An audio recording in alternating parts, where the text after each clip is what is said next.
Hi, I'm Daniel, the media producer at Stewardship. You can tell I work here because of the hat. I work at a finance company, but I am by no means a financial expert. This is a picture of me when I started.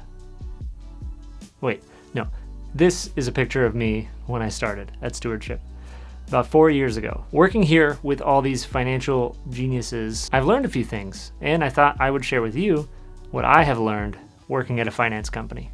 So the first thing I learned working at Stewardship is that you do not have to be good at math to be good with your finances. Do me a quick favor, check your pockets and tell me if you're carrying a calculator.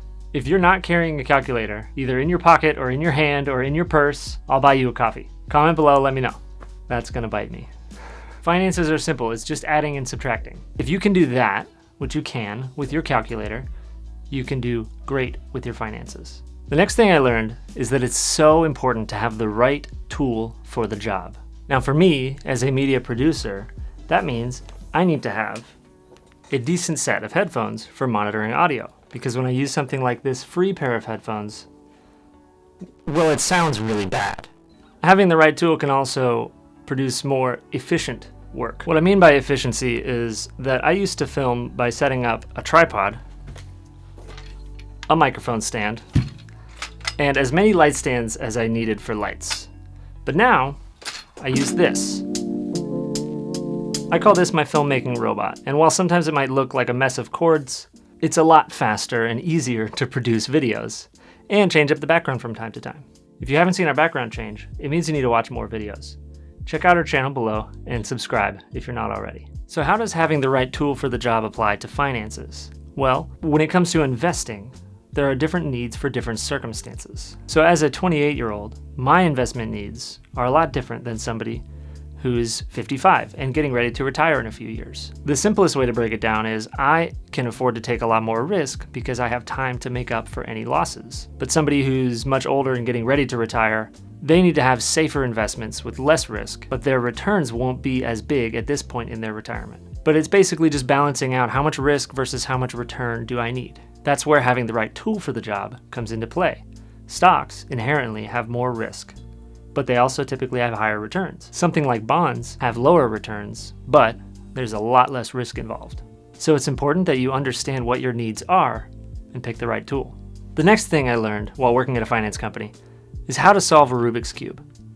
So what you're gonna wanna do is you'll notice that on each side, hey, what are you doing? Well, no, I just thought it would be valuable. People don't want to sit through watching you explain how to solve a Rubik's Cube. Go sit in the chair and solve it while we explain the next thing.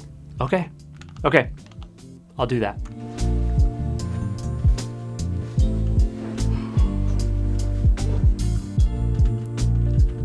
What I've learned here at Stewardship is that personal finances should be personal. We say it in like all of our content. It's all over the podcast, it's all over the blog. Side note, if you're not subscribed to those things, check them out, links are in the description. But the point of this is, the right move for me and my finances isn't necessarily the right move for you.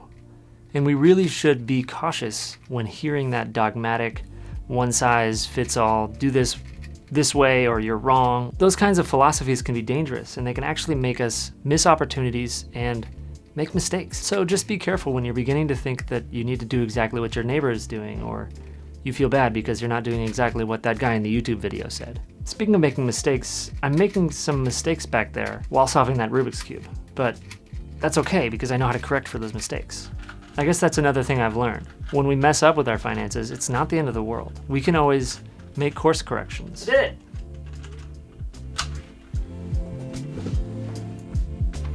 So when solving that Rubik's Cube, I actually made a few mistakes along the way, and the method that I use is not the same method that everyone else uses.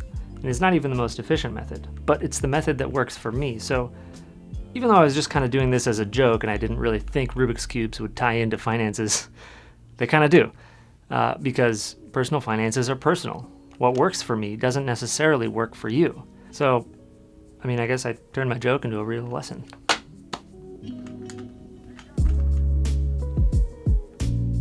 Pretty good. So the next big thing I learned is that money is amoral.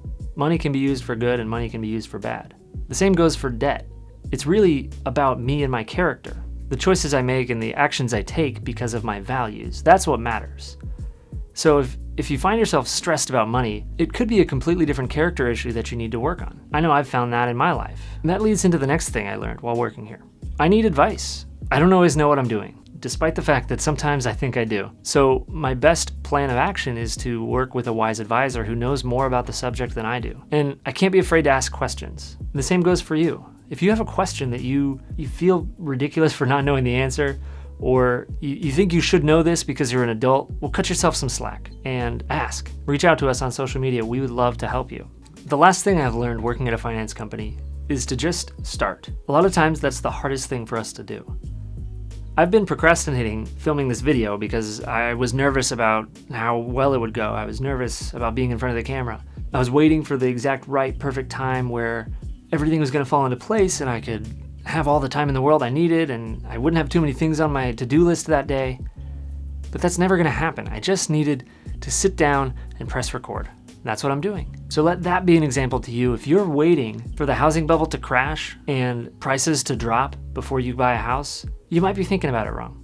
If you think it's the right time, meet with a mortgage advisor and they can tell you if it's the right time for you and your family to buy. If you've been thinking about investing but you're not sure exactly where to do it or exactly how and you're waiting for everything to fall into place, it's never gonna fall into place.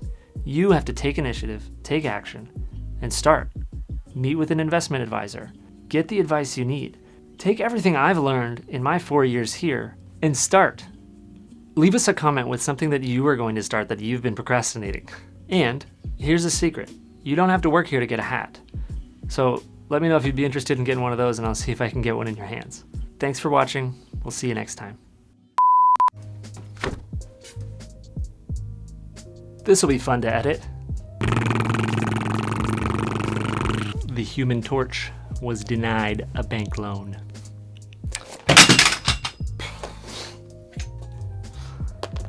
Real professional here. Look there, not there. This is hard. Here we go.